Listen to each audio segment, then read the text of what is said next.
about 2 years ago, whenever I did American Idol. That's whenever it became like apparent that I could actually pursue. In just 2 minutes on live TV, a street singer from New Orleans rewrote his entire story. When Jourdan Blue stepped onto the America's Got Talent stage in 2025, he didn't look seperti polished industry product. He looked like a quiet guy who'd spent more time on sidewalks than on red carpets. Yet the moment he started singing Break Even, something in the room shifted. Judges leaned forward, the audience fell silent, and millions at home watched as his voice carried years of hurt, hope, and survival in just a few lines. By the time the last note faded, people were on their feet. Then came the TV magic, Howie Mandel's golden buzzer, confetti exploding from the ceiling, and a stunned Jourdan dropping to his knees as if the world had finally said, "We see you." Social media quickly crowned him winner material and the voice of the season. But as we've learned looking deeper into his past, that 2-minute performance wasn't a miracle out of nowhere. It was the visible tip of a story shaped by homelessness, addiction, and a near-fatal collapse at 18. The world saw a new star. Jourdan knew they were seeing someone who wasn't even sure he'd live long enough to get there. And for the record, most of us struggle to decide what to eat in 2 minutes. He decided to change his life. On paper, his childhood looked perfect. In his heart, it felt like a cage. Jourdan grew up in New Orleans, a city known for jazz, freedom, and improvisation. But inside his home, life followed a much stricter rhythm. His mother was a police officer, his father a lawyer, 2 professions built on rules, discipline, and control. From the outside, that combination sounds like a dream setup. A stable house, steady income, and 2 clear role models. For a sensitive, creative kid, though, it could feel like living under constant inspection. Expectations were high, mistakes were serious, and there wasn't much room to stumble without consequences. Later, on AGT, Jourdan joked, "My mom was a cop, my dad was a lawyer, so of course I became a rebel." The line got a good laugh, but beneath it was a quieter truth. Rebellion became his way of breathing. By his early teens, he was already pulling away, skipping classes, and chasing any space that didn't come with a rulebook attached. The irony is, while many kids dream of having parents with serious jobs, Jourdan sometimes felt like he was growing up inside a real-life courtroom, only without the right to remain silent. As his teenage years hit, the rebel phase stopped being cute and started becoming dangerous. At first, Jourdan's pushback looked like the usual teenage script: skipping school, ignoring curfews, hanging out with people his parents didn't exactly list as ideal friends. But as time went on, the stakes of those choices increased. School turned into something he attended less and dodged more. The distance between him and his family grew, not just in hours spent out of the house, but in trust and communication. Parties became escape routes, alcohol turned into a numb button, and the thrill of breaking rules started to come with heavier consequences. By 16, that tension boiled over. Jourdan was expelled from school, effectively pushed out of the one system designed to give him a path forward. From that point, he wasn't just a troubled teenager. He was a young man adrift, with no timetable to follow and no clear next step. The freedom he thought he wanted came bundled with isolation. And like a lot of people who think they're in control of the chaos, he eventually discovered what most teenagers don't want to hear. You can't outrun your problems forever, especially if you keep giving them a ride. At 18, one decision almost ended the story you saw on TV before it ever began. By his late teens, the spiral had gone from uncomfortable to life-threatening. Jourdan has since talked about a moment that nearly stopped everything, a night where he OD'd at 18. There were no spotlights, no cameras, and no dramatic music. Just a young man whose body finally hit a wall after too many attempts to drown out pain with substances and noise. For a brief window, the future AGT viewers would cheer for came within inches of never existing at all. When he survived, it wasn't a cinematic miracle. It was a harsh, sobering jolt. That near-death experience forced him to see his life not as something endless and flexible, but as fragile and finite. In that aftermath, one person stepped up, his grandfather, John. Instead of turning him away, John opened his home and, more importantly, his patience. He didn't come armed with lectures. He came with a chair at the table and a place to sleep. It wasn't glamorous rehab, it was family. And for the first time, Jourdan had a chance to rebuild, this time without pretending everything was fine. It's funny in a dark way. He almost got a permanent early exit. Then life decided, nope, you're not done yet. In a small house full of old records, music stopped being background noise and became a lifeline. Living with his grandfather, Jourdan found himself in a completely different kind of classroom. John's house was modest, but the walls held shelves of blues, gospel, and soul records. Instead of lectures, there were stories told through vinyl crackle and worn-out tapes. John didn't hand him self-help books. He handed him songs about people who had walked through war, heartbreak, poverty, and somehow kept going. Listening turned into a kind of therapy. Jourdan began to hear his own experiences reflected back at him through lyrics written decades before he was born. That connection pulled him toward singing, first quietly, then boldly. He started joining in at church, letting his voice rise above the chorus and echo through stained glass. In school theater productions, he discovered the strange freedom of becoming someone else on stage, and in the process, getting closer to who he really was. The applause wasn't massive, but it was enough to tell him he had something.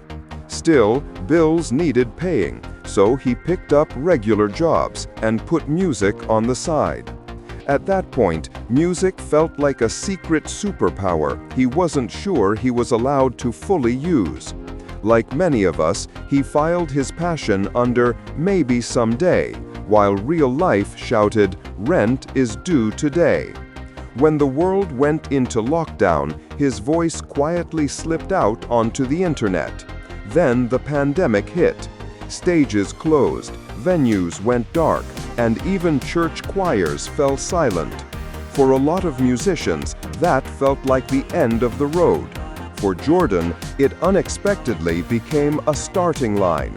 With nowhere to perform live, he turned inward and began writing and recording from home. He posted raw covers and unfiltered song ideas online. No fancy lighting, no big budget, just his voice and his story. People started to notice, not just because he could sing, but because he sounded like he meant every word. On TikTok and Instagram, followers gradually built up, drawn to the combination of strong vocals and emotional transparency. He talked openly about mental health, recovery, and feeling lost long before he felt found. In 2022, he took a shot at American Idol through a Zoom audition.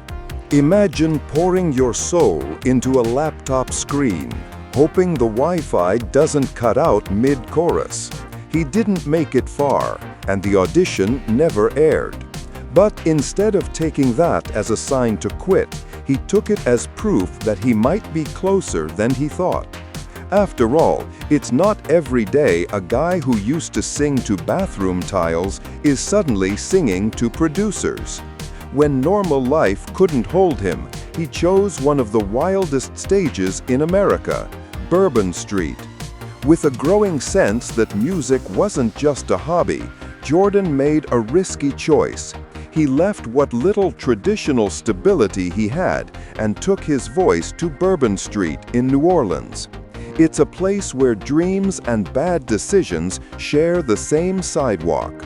Armed with a portable speaker, a microphone, and a car battery, he set up on the corner and sang into a storm of tourists, bar noise, and neon chaos. This wasn't a busking fantasy, it was survival. Every tip went toward diapers for his son Jax and toward supporting his girlfriend and keeping life moving in Baton Rouge. The street became his day job, night shift, and stage all at once.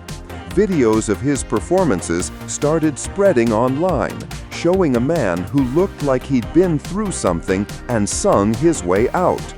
Then came January 2025. A terror attack hit the same area where he often performed. On that night, by chance, he wasn't there. He was home sick. The reality that the corner that fed his family could also have been the place his son lost his father hit hard. It made him rethink everything. Sometimes life doesn't tap you on the shoulder. It slaps you and says, "Move." From a street that almost took him, he walked onto a stage that finally saw him. After that close call, the idea of auditioning for America's Got Talent became more than a distant fantasy. When Season 20 auditions opened in 2025, Jourdan decided it was time.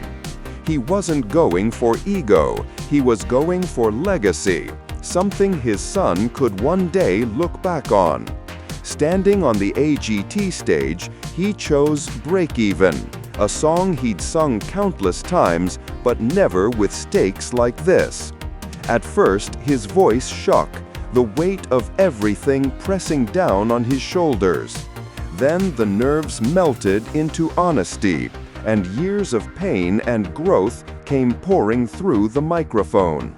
The audience went silent, the judges' expressions shifted, and a street singer who once sang for loose change suddenly held a global platform. Sofia Vergara called him a rock star. Heidi Klum said he made the song his own, and Simon Cowell praised the authenticity in his tone. Then Howie Mandel rose, clearly moved, and hit the golden buzzer. Confetti blasted down as Jourdan dropped to his knees, clutching the gold pieces like proof that all those nights on the street hadn't been for nothing. His grandfather watched on a phone screen, seeing his grandson's life pivot in real time. Not bad for someone whose first stage was a sidewalk.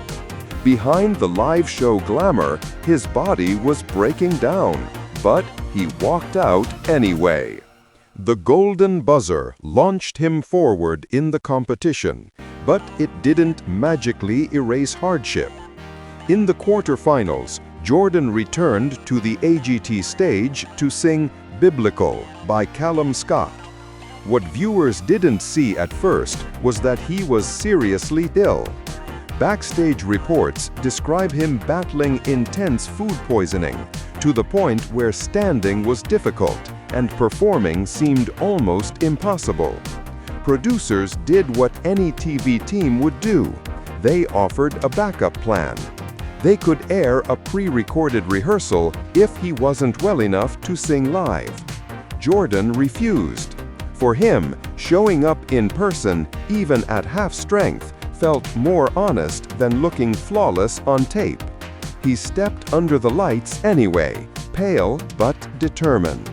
The performance wasn't technically perfect, and some notes bore the strain, but the emotion was undeniable. Viewers voted him through, and he ultimately made it all the way to the finale, finishing third overall and even getting to perform Break-Even with the script's own Danny O'Donoghue. It was a full-circle moment that most singers only dream about. And frankly, if you can sing on live television while your stomach is staging a protest, you deserve a trophy for that alone. After the confetti fell, the show moved on, but his real work was just getting started. Once AGT Season 20 ended and a winner was crowned, the spotlight began shifting toward the next season and the next batch of viral hopefuls. For many casual viewers, Jourdan faded into memory as that golden buzzer guy with the crazy story. But off camera, he kept doing what he'd been doing long before AGT, sharing music, telling the truth, and trying to help people feel less alone. On TikTok and Instagram, he continued going live, singing covers and originals, and talking openly about mental health, recovery, and the weight of being a young father still figuring himself out. Fans posted comments like, "I've been watching his lives for ages. Seeing him on AGT made me cry," showing that his impact went far beyond one season. He's spoken about dreaming of a music festival built around mental health awareness, using his platform to create community, not just content. Estimates put his net worth somewhere around 6 figures, modest by celebrity standards, but the real value is harder to calculate. Every time someone says his story helped them keep going, that's another kind of profit. In the end, when Jourdan Blue sings, you're not just hearing a contestant, you're hearing a survivor. And if there's one comforting joke in all of this, it's that life clearly miscalculated when it tried to count him out early, because he's still very much on the scoreboard.